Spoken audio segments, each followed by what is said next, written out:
Il a sans doute passé sa nuit la plus reposante. Après des mois de campagne acharnée, Donald Trump retrouve son costume de président des États-Unis.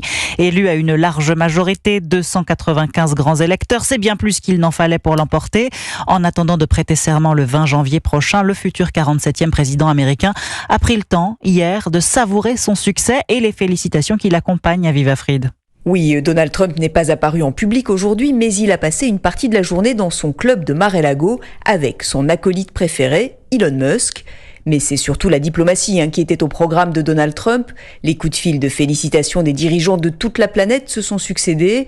L'un des tout premiers à appeler, c'est Benjamin Netanyahou, le premier ministre israélien, qui a parlé de plus grand retour de l'histoire pour qualifier la victoire de son grand ami Donald Trump.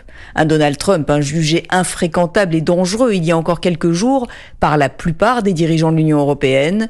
Changement de ton aujourd'hui, c'était à celui qui le féliciterait le plus rapidement. Et c'est Emmanuel Macron qui rafle la palme en étant le tout premier à poster sur X un message dans lequel il s'est dit prêt à travailler avec Donald Trump avec respect et ambition. Donald Trump savoure, lui qui adore être adulé et en position de force.